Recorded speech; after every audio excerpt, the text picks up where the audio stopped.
Hi, everyone. Welcome to our Wednesday on the Stoop session using humor in fiction. I'm going to go ahead and give it over to our host today, Arthur Tarley. Yeah, thank you, Ishani. And it's so cool and great to be here with Blue Stoop for a Wednesday on the Stoop. And yeah, like Ishani said, we're going to be talking about humor in fiction today. Whatever your fiction is, hopefully you'll be able to take some things away today that you can use, whether it's straight comedy you're writing, literary fiction, serious, adventure, sci-fi, whatever it is.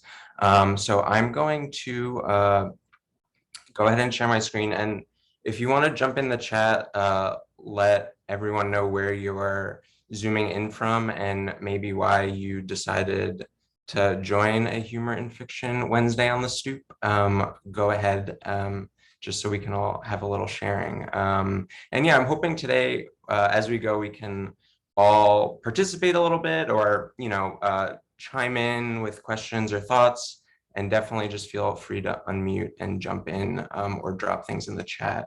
Yeah, so here I'm gonna go ahead and see if I can share. Okay. Can you all see Devastatingly Funny on the screen? Yes, we can. Okay, great. So great. So yeah, Devastatingly Funny, using humor in fiction. And I titled that because I'm, again, as my intro said, writing a lot of dark but funny things. So yeah, so just a little run of show. So we'll try to stick to the times here.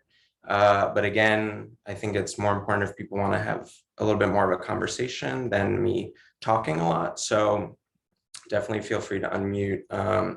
But yeah, we're going to try to run through some like introduction core ideas. Then we will look at some excerpts from novels and quotes from authors, because that's where we can really learn and see humor in action in different ways. Turn off our cameras or continue having your camera off for a little exercise. And then maybe a little time at the end to discuss the exercise and share any concluding thoughts. So yes, hopefully this isn't a surprise to anyone, but I can't just tell you how to be funny. I think that applies to a lot of things in writing. Can't just be told how to do great writing or funny writing or poignant writing. But hopefully, again, you can come away with some tools and different ways to think about your writing that can help make it a little bit more funny or a lot more funny, whatever you're looking for. So I'm going to open the chat, which I think creates a black box. I'm just gonna, yeah, I've never considered humor in my fiction and love the idea, as most of my writing is sad. Well, yes, hopefully you can pull some things today on that, because yes, I like to balance those two things. And oh, great. Yeah. Writing fiction via short form humor and satire. I first came to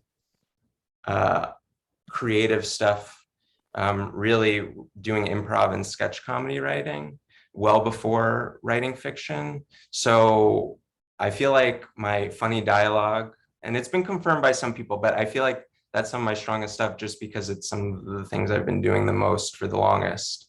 And another person, love humor in my writing and would love to learn more. Great. So closing out the chat and moving along. So yeah, I think the first thing is, because I can't tell you how to be funny, you want to look at your own sense of humor in your own daily life and see how that can guide using humor in your writing. Again, regardless of whether you're writing straight comedy or more serious things, you can use your sensibilities from your own sense of humor to advise where you can use humor in your own work. And that, it's the same thing we think about. I think many of us use our own sensibilities and things from our own lives in our writing. So you can just use that for your humor as well. It's another thing you can think about. Next slide. So no matter what you're writing, again, whether it's straight humor or other things, you can always find opportunities for some funny in your centers of tension in your work. So where there's dramatic tension, there can also be humor. So when you're writing those sad sections or sad books or sad short stories, within those tensions or sadness, you can also find humor, and we'll talk more about maybe how we can do that.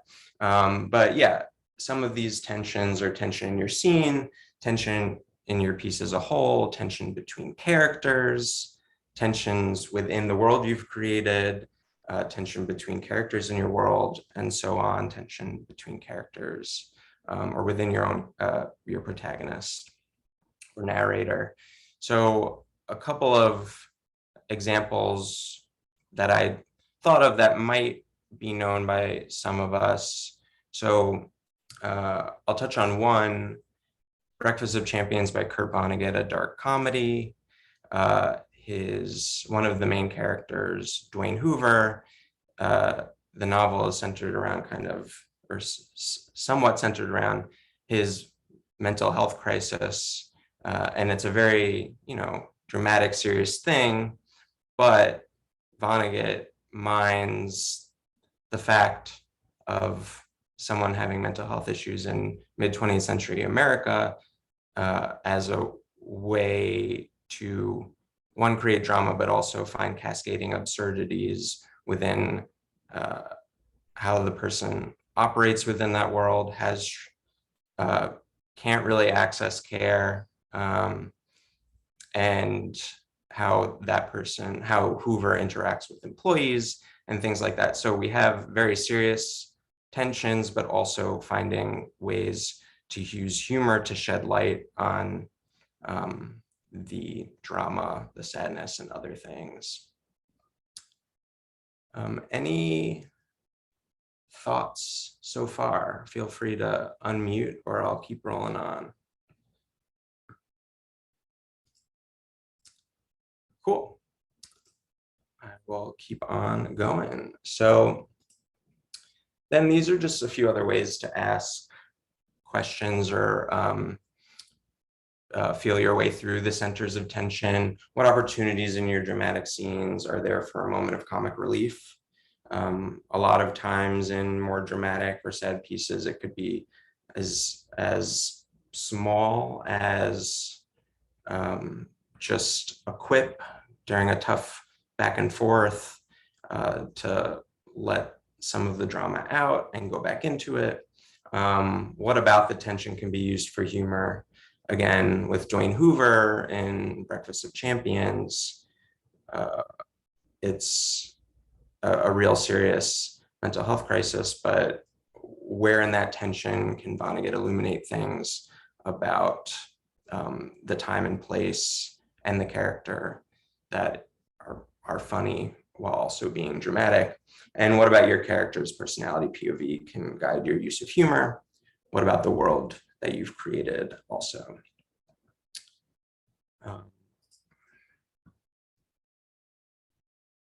Just popping in the chat for a second. Cool. Next, so yeah, this is kind of a theme here, but there's two sides of the coin. There's many sides of a coin, but you have like the theater images of a mask laughing and a mask crying. There's truth to be found both in drama and comedy, and the elements or tools you can use to create more humor in your writing can be some of the same elements that we think about when we're trying to write poignant scenes or emotionally charged scenes or lines. Just play with them differently. So I have a list here. So one example pacing and tempo. So usually this is used to quicken a pace up, can make things a little funnier, whether it's in dialogue or in narrative portions also. So it could be quick back and forths. It could be kind of a rambling internal dialogue. Think about the physical humor of the Three Stooges, but in a written form, although maybe you don't have to go that fast, but we'll try to look at a catch-22 example later, which is a famous example and an example of kind of speeding up your tempo. Specificity, sometimes just being specific about a cultural reference can make things more funny instead of, or can open up the discovery for more funny things. So instead of saying the corner store, you can say the Wawa. That could be funny in and of itself, or it could open someone's mind up to the humor that might be coming, and we might find things about the Wawa that are more specific and funny than maybe just the corner store or gas station. And also, yeah, if there are quirks that come up or other things that are funny, mining those things and being more specific and describing those can also make things funny. Repetition, again, just like sometimes we use repetition for emotionally charged moments or drama, we can use it for humor. Why does it work in either case? I don't know. I don't know that we know the answer to that. I think it's just the way our human brains work. So using repetition and, again, integrating your own sense of humor, finding ways to play with that can mine for humor. And also something called a callback, which is really big in sketches and improv. If you're writing a novel or a short story, if you have a joke somewhere and then 30 pages later in a novel or a few pages later in a short story, if you simply refer back to that joke, say, riff on the joke, something like that, it can be very satisfying for the reader and can give you another laugh off of a similar or same joke. Contrasts, this is, yeah, like where your tensions are, what sticks out in the scene. It could be aesthetically, linguistically, socially, politically, what sticks out and how can you like comment something funny or say something funny about the contrast that exists in your scene, in your characters, how your characters are behaving towards each other, different things.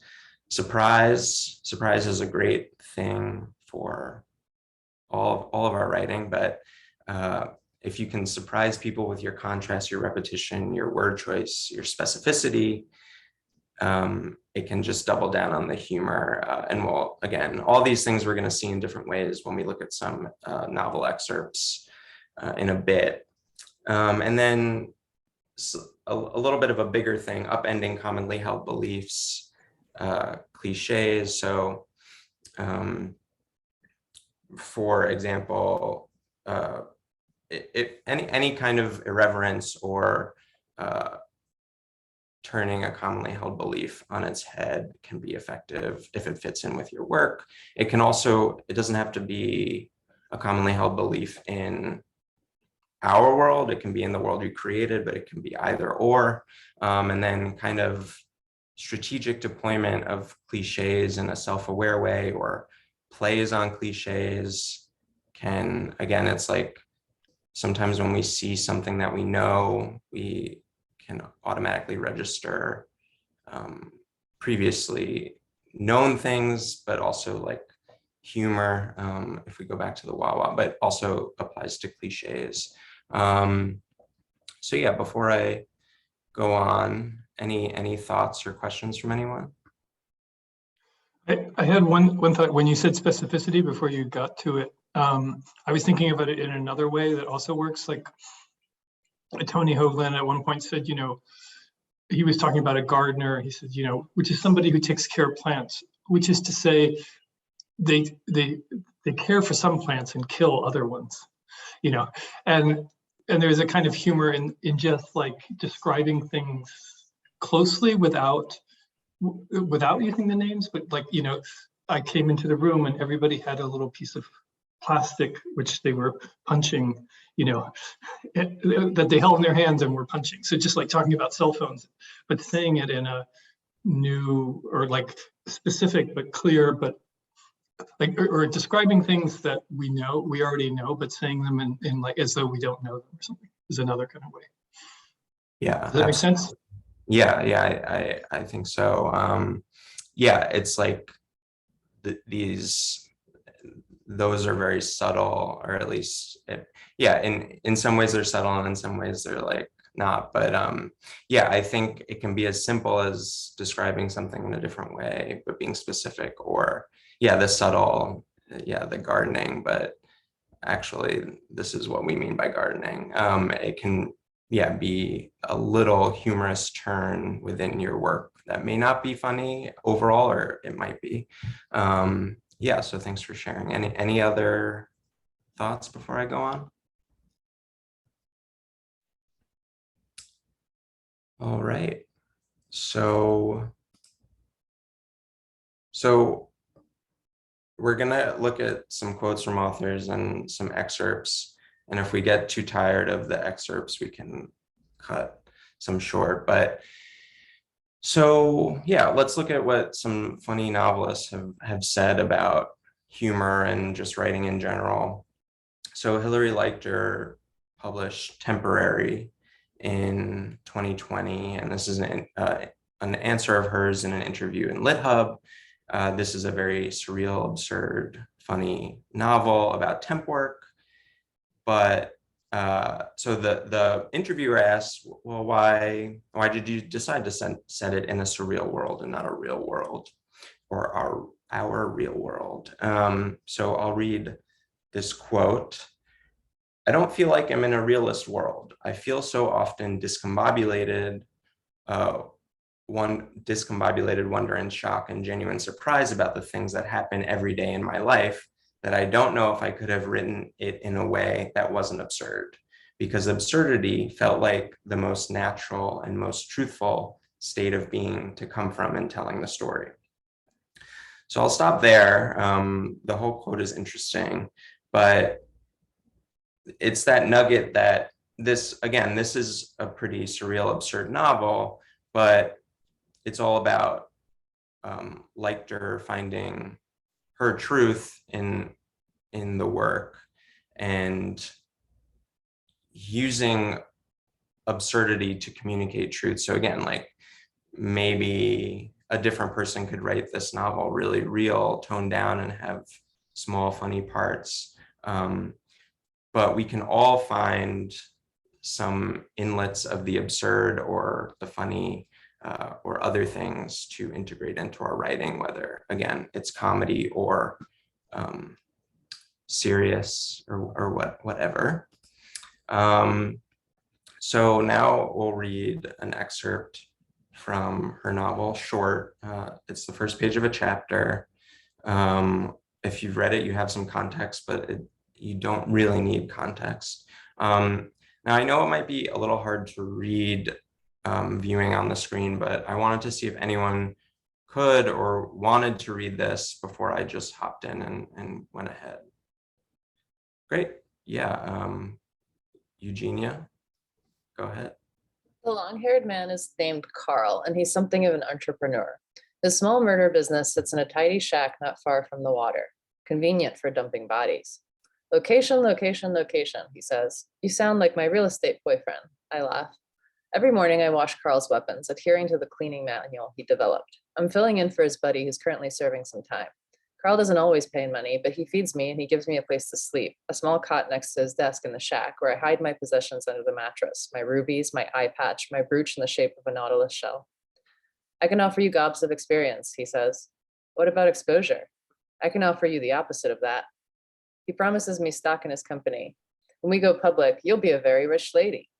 Murder isn't a brand that usually goes public, I think, at least not by choice, but I don't dare turn up my nose at a share of his shares. You've got a knack, he says, making a sound like knack with a crack of his fingers. It warms my damn heart. Carl warms my heart in general. It feels grand to see him in his element.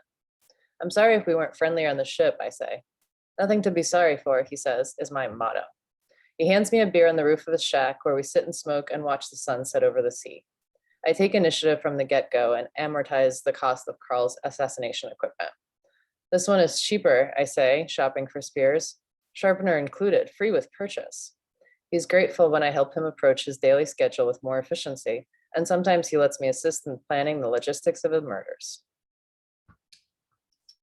All right, thank you for that reading. I appreciate it. So does anyone have just any thought what they liked about this, or where they see the humor, why, anything about this scene? If anyone wants to jump in, just go off mute. I like the juxtaposition of things that don't go together, like business and murder. And it reminds me of the Yellow Pages ads where they would pair two things like manicures and fish sales, or something, like shrimp sales. And, you just don't want to think of those two things in the same sentence. And so this whole money and murder thing is borderline horrifying. I think maybe comic is on the edge of horror. It's teetering there. Yeah, and we do see, I mean, this is page 77. So we do know a little bit of it's set up beforehand, like very funny, absurd. But yeah, I think in that, like the first chapter, I mean, the first paragraph, it's like you have this great contrast. You have, okay, we have an entrepreneur here, but the entrepreneur is a small business murder for hire. So it's like, is this actually an entrepreneur? So yeah, she's right at the get-go, like using a contrast and kind of the tension in the overall work of the overall novel of work, modern work and temp work, and throwing that in a funny situation. Yeah, were there others? It seems like there's like all these different kinds of humor. Like his small murder business is this like very underhanded way. It's like the kind of bathos. It's like it's as though it's totally normal to have a murder business. So that's like kind of one way. But then the next sentence, like convenient for dumping bodies, is more sarcastic and kind of in your face. And then so those are the narrator, so to speaking, and then the characters both also have these funny lines like location, location, location, like he's saying, and then she says, you sound like my real estate boyfriend, which maybe isn't quite funny, but it's funny almost like, that you have a real estate boyfriend in a way, like that's kind of funny in and of itself. Like she has a whole bunch of boyfriends that all have different jobs or something. So there's all these kind of levels. It's not just the narrator always being sarcastic or something like that. I think that's cool. Yeah, absolutely. There's a lot going on, and it takes a lot going on to sustain this throughout a short novel. And yes, the boyfriends thing is one of the running jokes. She does have many boyfriends, which, so you didn't even need the context for that. She's explaining it. But yeah, it's a running joke that keeps coming up. Any others before we hop to another example? All right. And yeah, here you can see the tempo both in dialogue and really the whole section. It's pretty quick. It's not so quick like in Catch-22 we'll see, but yeah, that quicker tempo in the narrative and in dialogue, it's like we're kind of ready for the humor to come in. And yeah, the turns of what about exposure? I can offer you the opposite of that. Like it's funny and it works better because it's kind of a quick turn. So another quote. So Paul Beatty, his novel The Sellout, which came out in 2016, I think, or we'll see on the next slide if it's 2015 or 2016.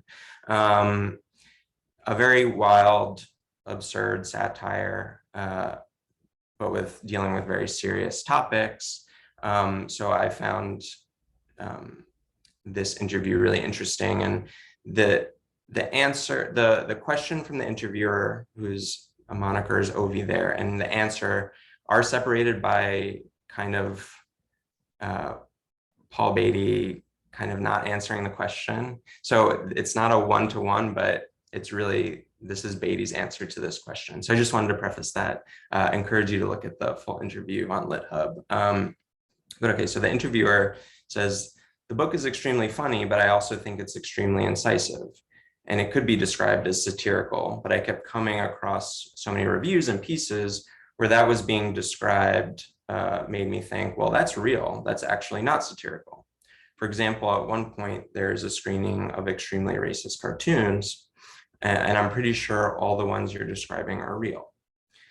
And Beatty responds, everybody's very comfortable with saying, oh, you're a satirist, you're this, you're that, and all this other kind of stuff. For personal freedom reasons, I say, no, that's not me. I just write whatever it is what it is.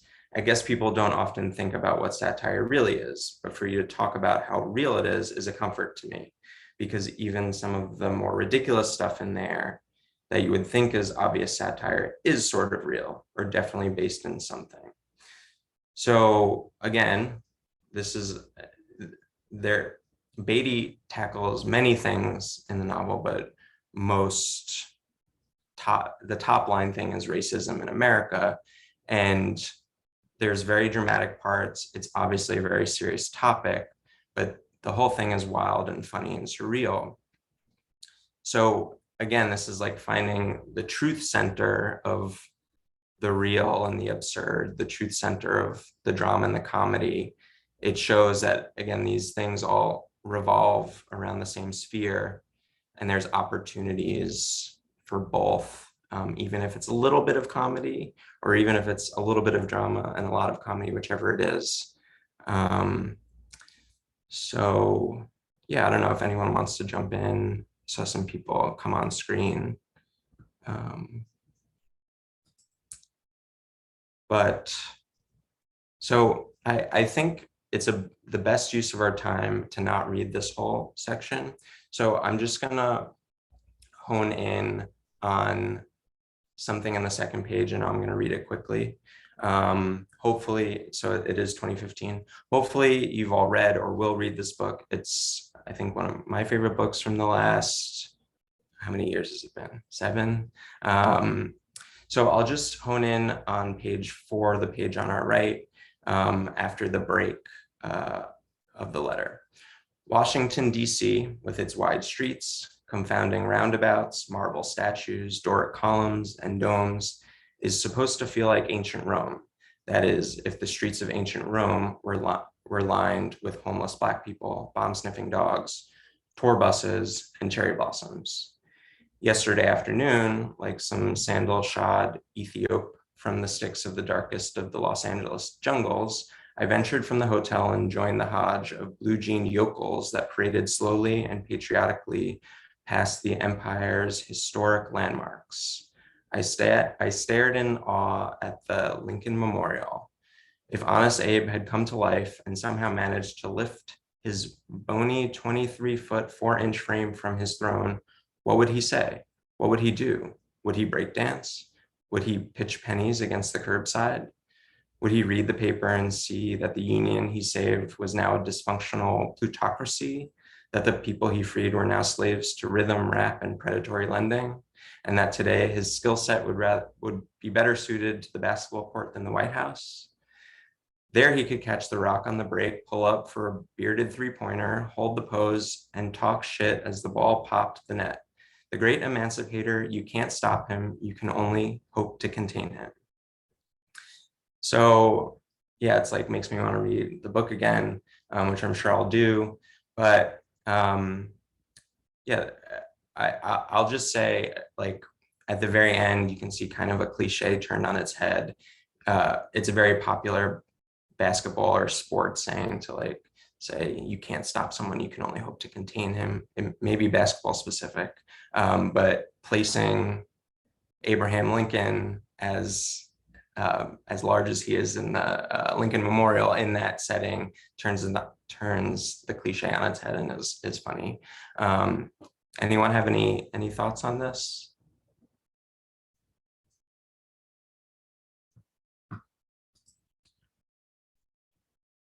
Yes, the book is on the must-read list for sure.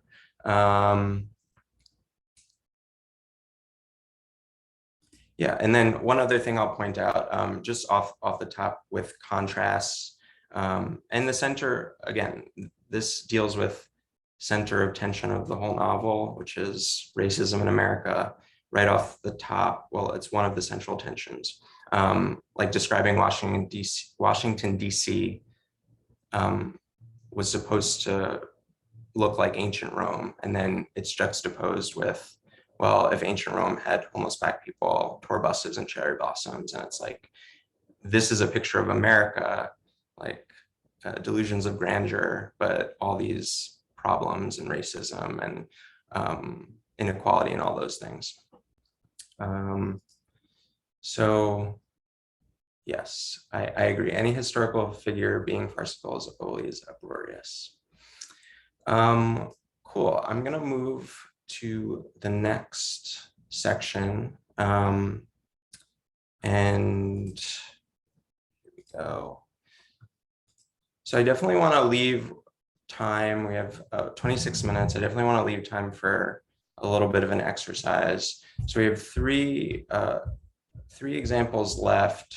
I think I'm just going to skip to the last one, but I'll mention these two. The Lost Book of Adana Moreau by Michael Zapata, who I've taken a class with. He's great. The novel is great. Also, another one of my favorites of the last 7 years. I'll date it back to when Beatties was released, but this was released in 2020. Well, maybe I'll just read the first line. "The Pope is diseased," said the old mad pirate to Maxwell on one of their walks.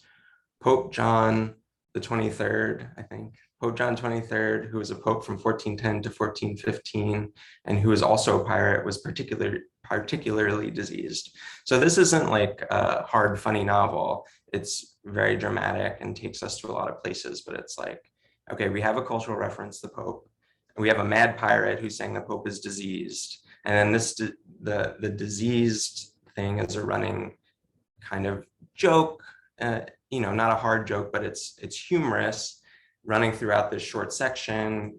Poets are diseased, money is a disease, white men have a disease called manifest destiny. So it deals with a lot of the central themes of the book, but also, yeah, you have a mad pirate saying the Pope is diseased, and that the Pope is also a pirate, which is fun. So put The Lost Book of Adana Moreau on your reading list. Also,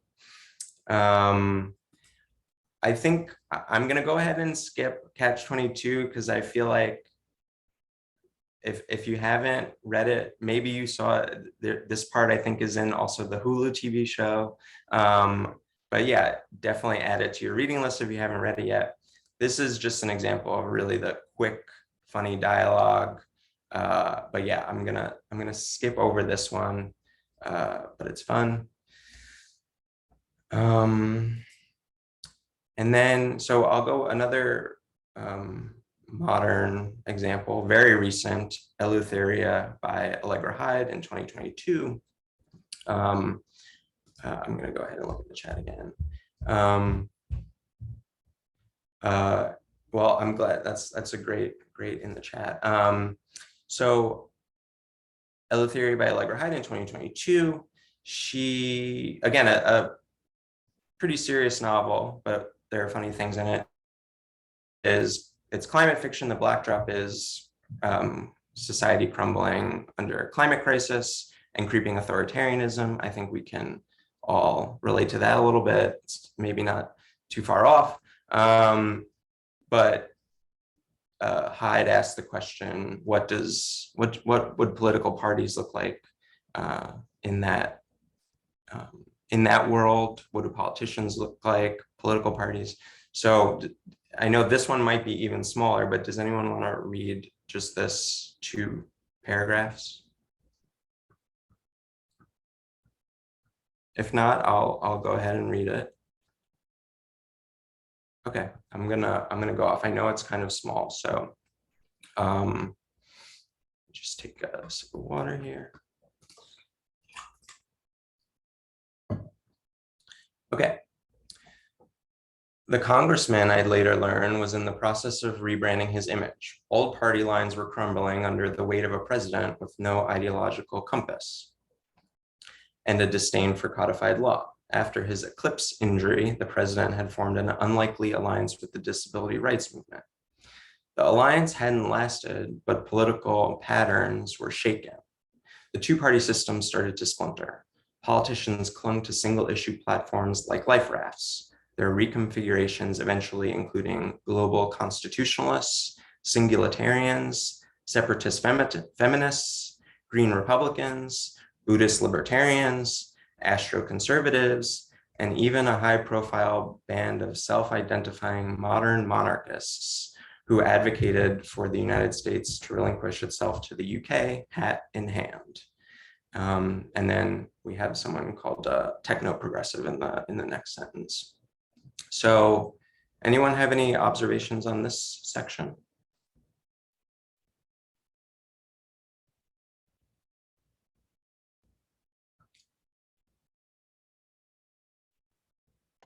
I like the eclipse injury. Yeah, so that also using something that a lot of people might recognize from this was referenced earlier in the book, but also is a real world thing, cultural reference. Yeah.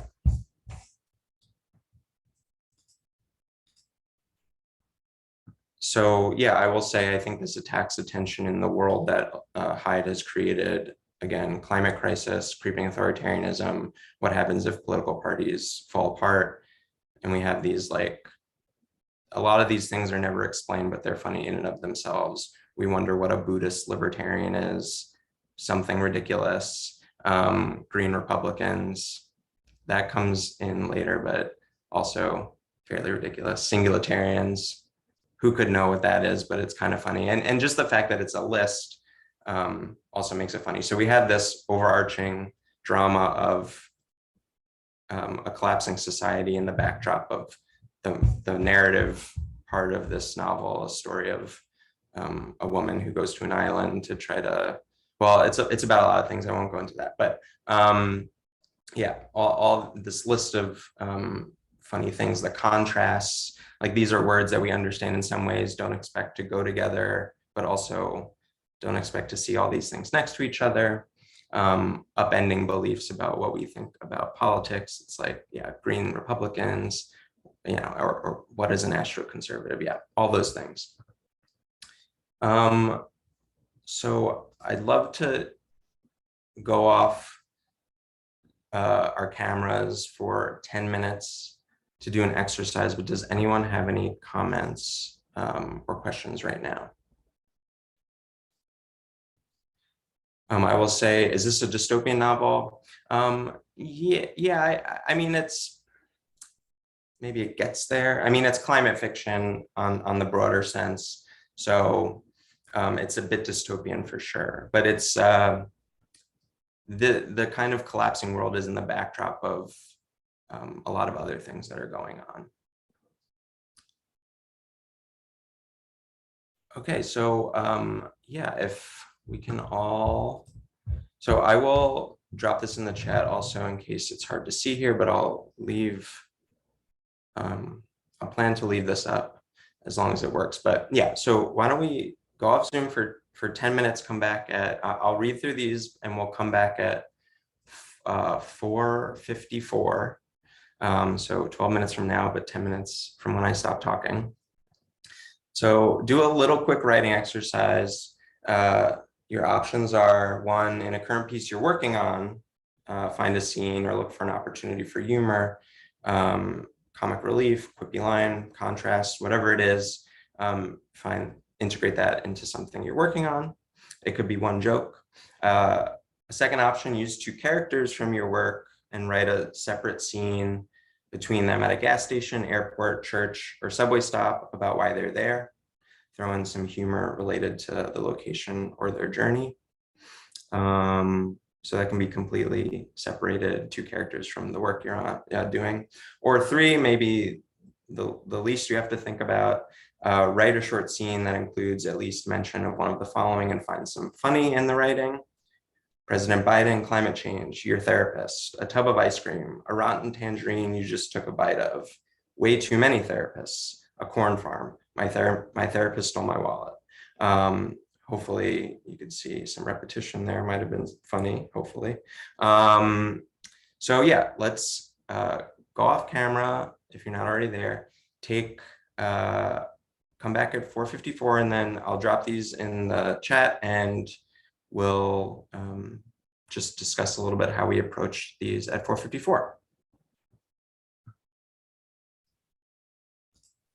Thank you. Yeah.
Okay, if folks want to trickle back, and maybe if you want to stay off camera, just drop in the chat that you're back.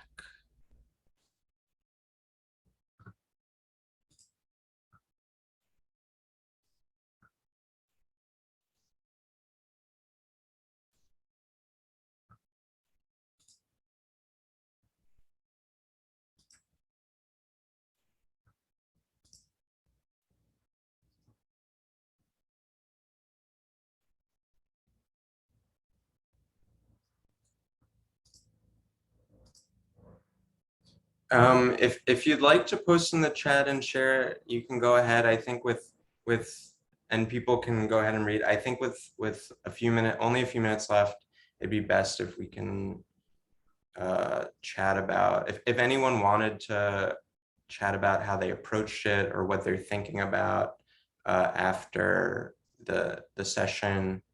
Yeah, I think, Kathy, if you want to post, go ahead and post in the Slack. I mean, sorry, that's what I usually say, in the Zoom chat. So yeah, does anyone first have any thoughts about what we've talked about, or how you approach the exercise, or anything like that? Or questions? Yeah, just hop off. Yeah, I found the point on tension really helpful.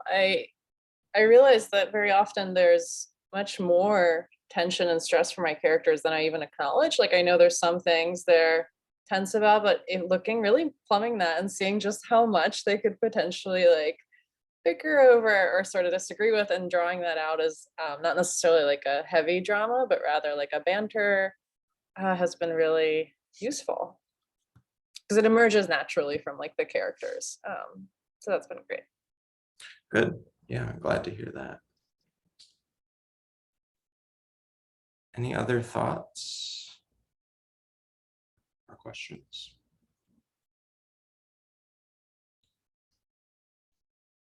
Okay, well, if none, Kathy, would you like to read what you did aloud? If you don't want to, I can read it. We can. Actually, yeah, if you read it, then I can hear how it sounds from somebody else's point of view. That might be helpful. All right, we'll read it. If anyone has a quick thought or two, and then we'll wrap up. Okay. The faculty room was empty when Mr. Peterson came in to make some copies. He couldn't believe his luck. The copy machine was more popular than a baseball stadium on opening day. Of course, that didn't include the insert losing team here. It's funny either way, whether or not that is what makes the final cut. Hey, said Rebecca Bronstein stood in the doorway, her arms full of books and folders. Gonna be long? Not two, he lied. First come, first served, he thought to himself. Rebecca Bronstein was a math teacher. She plunked herself and her armfuls onto a chair and table and sighed a heavy sigh. I can't wait, she smiled like a hungry lioness. Mr. Peterson made some copies, and then he made some more copies. He could feel those feline eyes boring into his back. Cool, very nice. Thank you so much for sharing also. Anyone want to say a word or two about what Kathy's piece did for them? Or what was fun about it? What was funny?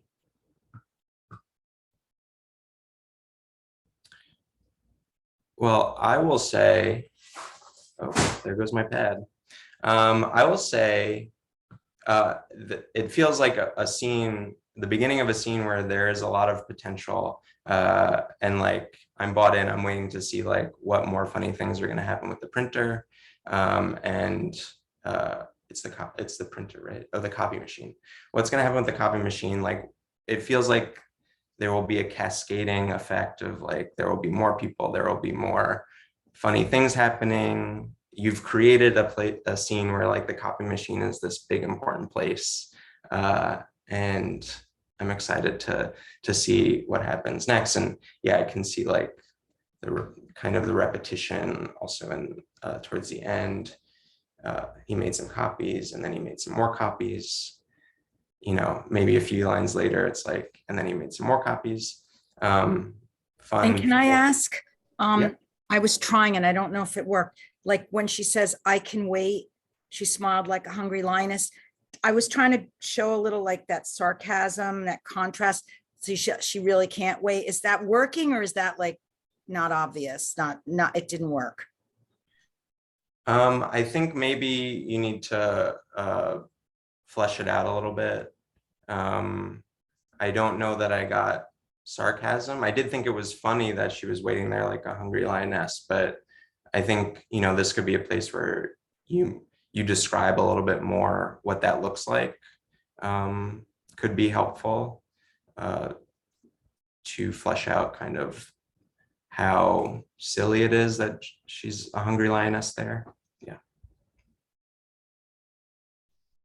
Does that make sense, or is that helpful? Yeah, I mean, I wanted to like be in this simple way, like be funny, like to describe that she really can't wait. But yeah, if it didn't work, it didn't work. It's the first time I'm trying stuff like that. So Yeah, I mean, I think a lot about this works, just that one specific thing. I don't know if I exactly got what you were going for. So this it was, didn't help with the saying that feline eyes at the end. I mean, I didn't know if I was doing too little, too much, you know. I think that is funny that she's watching with feline eyes. I think maybe it's just a little bit too little. And I think maybe describing exactly a little bit more what she looks like and her demeanor can clue us in a little bit more to that, like your intentions and the funny parts of that. But I think it's very good, and you had 10 minutes to scribble down something. So Thank you. yeah. So we're just at time, or we're 1 minute over time. So if there are any final thoughts, go ahead and speak now. These are all my things. If you want to email me, that's cool.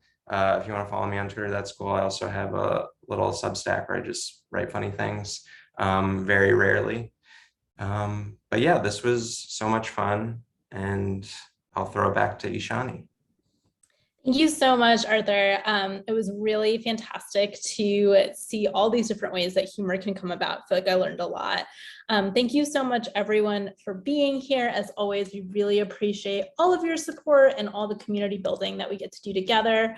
I'm going to go ahead and throw those links back in the chat here. So check out our classes, our upcoming events, take that feedback form. And if you're interested in financially contributing, there's a link there to do that as well. Otherwise, I hope to see you all next week at 4 p.m. on Wednesday. Thanks so much. Bye, everyone. Bye.